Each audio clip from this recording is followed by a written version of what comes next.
Hey gamers, Damon here. Y'all like the new setup? Well, you better like it because the whole video is gonna be in here. Yeah, this is my gaming room. In case you guys forgot, I play video games. The guy that shot JFK. What's his name again? Harvey Oswald. Harvey Oswald. I'm like him. Cause watch this. Stream sniping.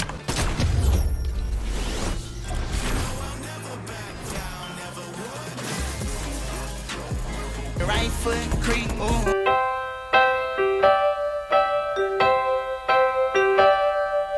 Why do birds suddenly appear?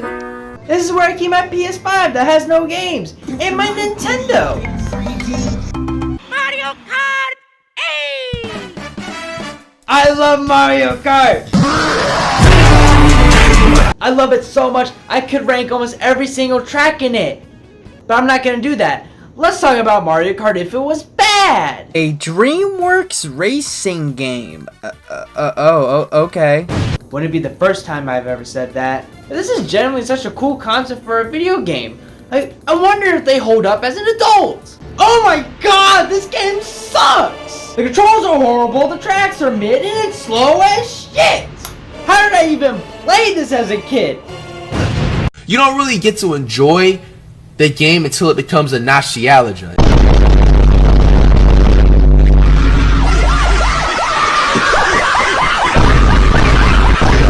Yeah, I'm feeling a light to strong 3 on this one. Which sucks, because a Dreamworks racing game has so much potential. Just think about if it was Mario Kart, but with Alex the Lion. Alex the Lion? What the hell are you doing in my car? So when this game got released, you bet my ass I was excited. But if it could fix the cardinal sins that is Dreamworks Superstar Karts, I'll take anything. Ooh, the anticipation is killing me. I gotta try it out right now.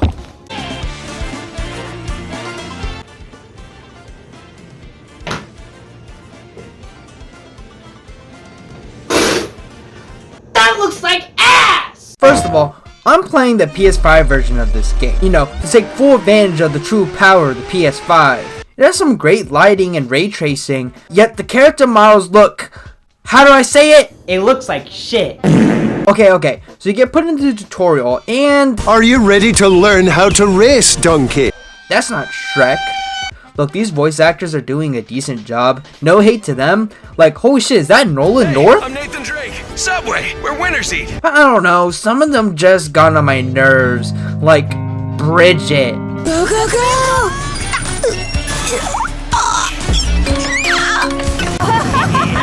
Okay, I already see why. Yes! Bro, what is she making those noises for? That's the kind of noise you make when you like stub your toe in a door or something like that. Incoming. He said coming.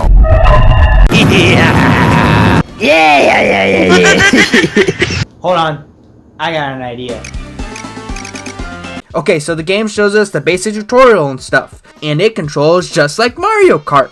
However, this game does give you bad carpal tunnel, so take that as you will. There's music notes that you pick up to use troll power-ups. There's these speed sections where if you drift on them, you'll get a boost. There's also bounce pads that can take you up for alternative routes, and rainbow roads. How original. However, you have to collect these harps if you want to stay on them. And you better hope that you collect them or you'll just fall to your death. Trust me, I experienced it a lot. I did that every time. No! You asshole! You asshole! Okay, let's actually get into the game now. First off, let's check the Grand Prix. There are 4 speeds, and I'm sorry, they are all slow as hell. Okay, why am I so ahead of everybody? What the hell? That's your amazing character. Her voice just makes you want to keep going. And that's the main problem I have with this game. It's really boring. Doesn't help either that it's frustrating. But we'll get to that later. We have more important things to talk about, like the character roster. It's definitely a character roster, alright. We have the Shrek cast, Shrek, Donkey, Fiona, even Pussy Boobs. But did we really need Kitty Softpaws? Alright, we got Kitty Softpaws, the well-respected thief with a catitude. I'm sorry, there's just too many damn Shrek characters. Hell, we have Lord Farquaad, which is actually a nice pick, but still.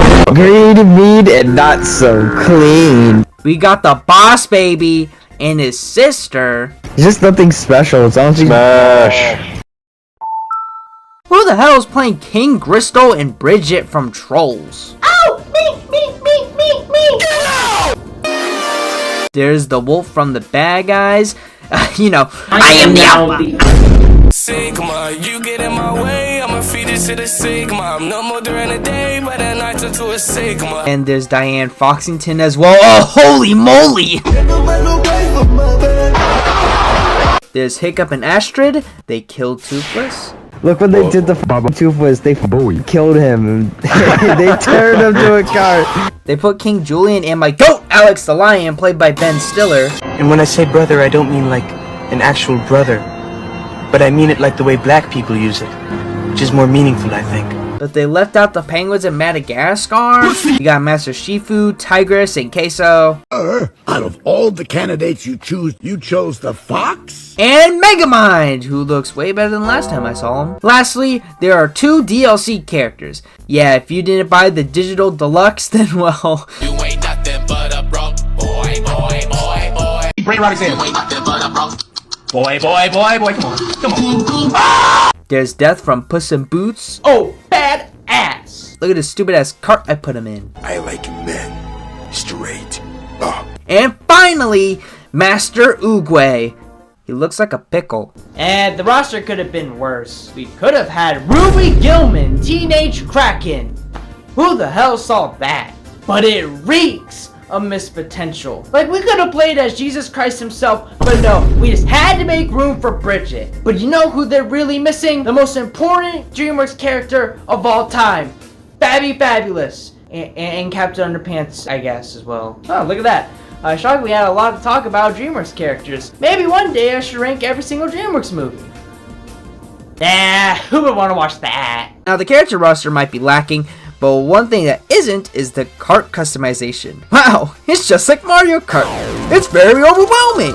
But it is very admirable how these karts reference so much characters in their films. And throughout the game, you can notice a lot of references in the tracks and emotes that you can tell that they care just a tiny bit about the game. Now, you unlock more karts and characters by winning cups, using in-game currency that you earn by the place that you're in, and music notes that you collect. You can also do challenges and do certain achievements, none of which is very demanding, and you kind of just unlock naturally. It encourages you to play as different characters, which I appreciate. And overall, the game actually has some good replay value. Each time you do a cup, the troll switches, and you can get slight changes to the gameplay. Which is great when you're making a YouTube video about this game. Because why would you ever want to spend time unlocking everything in this game? I am not getting platinum. I have things to do tomorrow. Anyways, why is charisma a statistic? How does Riz make me faster? What is charisma like, actually? Hold on. What is actually the point of it? There's no way it's useless. There's no way it's just there. I refuse to believe that. Charisma increases the frequency of a racer getting a troll surprise, which can help them take out their competition, or simply just buff up their own car. What do you need charisma to make your car better? What am I gonna do, like molest the car later or something? Alright, let's start a race. The startup is pretty cool. You gotta time it to the rhythm, like in Trolls! Ew! Because my gym shorts smell like doodle, okay? And remember when I said this game can be frustrating? Yeah, let's get into that. 1, the controls have some jank to it. I can't describe it. It just doesn't feel polished. It has no weight at all. Look, I know the bar isn't high for licensed kids games, but still. I haven't experienced any bugs or anything, but I've experienced a lot of dumb shit. Simply because of how confusing and unsure this game feels at times. And there's also that rainbow despawn thing, but that's kind of a skill issue, I guess. What isn't a skill issue though, is when I'm being stopped to a screeching halt every time I get randomly hit by an item. That you're not warned about, by the way. So you're just stuck there thinking, this game is f***ing bullshit! What the Who did you get hit by? I don't know.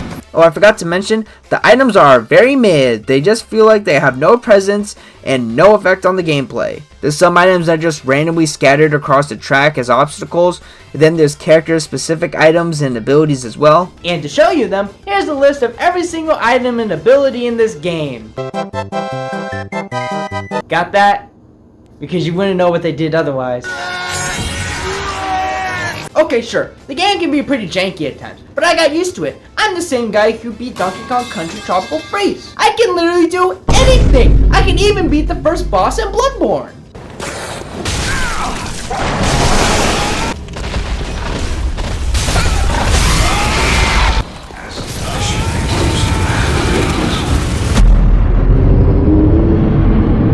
Let's talk about the tracks. This game has 5 cups themed off the movies, and they're solid for the most part. Most have a good amount of alternative paths, and all of them have nice details and references throughout. First track is Panda Village. Its quality reminds me a lot of Kung Fu Panda 4, because they both suck.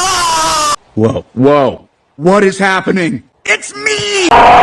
So empty and boring, dog. Look, I know this is the first track in the game and all, that doesn't stop it from leaving a bad first impression in my mouth. Next is Africa from Madagascar 2, and it's better, but it's just a generic Mario Kart desert track, because like, it's so boring and lame. It barely has anything to do with Madagascar and doesn't feel like it's in Africa. The only detail in here is the helicopter. We could have had Moto.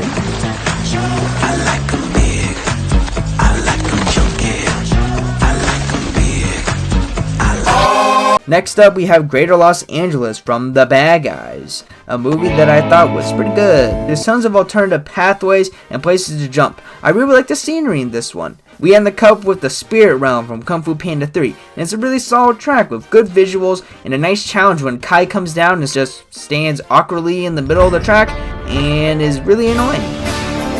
Next cup is the Viking Cup that starts in the island of Berk. I really like this one. It's filled with a bunch of dragons around and feels like that new Universal Land that they're making. Also, that new How to Train a Dragon live action movie looks like shit. Next up is the Central Park Zoo, and not gonna lie, it's one of my favorites. It has so many different paths, it reminds me of Coconut Mall. But like, who the hell would build a zoo like this? This is so impractical. So do you have any live people? No, only dead ones. Next up is Troll Village. And aside the fact that I hate the Trolls movies, Just singing killed my grandma, okay? this track ain't half bad. The visuals might give me a migraine, but at least I can skip half of it with the rainbow shortcut. Lastly, we have the Hidden World, and I mean, it's okay. I don't know. This one just kind of blends together in my mind. It's not really interesting until the end. The next cup is the Boss Baby Corp Cup. Did we really need a whole cup for the Boss Baby? We have the Acorn Center from the hit film Boss Baby 2, Family Business. Just like the movies, I don't like it. Then we have Antarctica from the Penguins of Madagascar, my favorite movie in the series, by the way. Just like Africa, this feels just like a generic Mario Kart snow track. But then there's Shrek Swamp, the one track in a Dreamworks racing game that you cannot fuck up. And it's shockingly really good. I love the creativity in it. I really had a good time on this one. Last we have Baby Corp, and oh wait, this one isn't that bad. Reminds me a lot of TikTok Clop from Mario Kart 8. I wish I was playing Mario Kart 8 right now. The second to last cup is the Wishing Star Cup, and we start in the Enchanted Forest from Puss in Boots 2. An amazing movie that of course gives us an amazing track. I like how this track has so many set pieces from the movie, like that crystal room where we get to see buff Puss in Boots, and the pocket full of posies, and the shooting star himself. I like it. Next up is the Museum of Fine Arts from the Bad Guys. I mean, I don't really care too much for this one. There's this laser part that I really don't like because it's really frustrating and annoying. Next up is Bergen Town from the Trolls, and it's mid, and also I spent too much time on it trying to beat fucking King Crystal. Then we have San Ricardo from Puss in Boots 1, and like that movie, it's just okay. But last but not least is the Once Upon a Time Cup, starting with Far, Far Away, and it's such a good track that it made me stop playing the game and rewatch Shrek 2, because it's so much better than playing this game.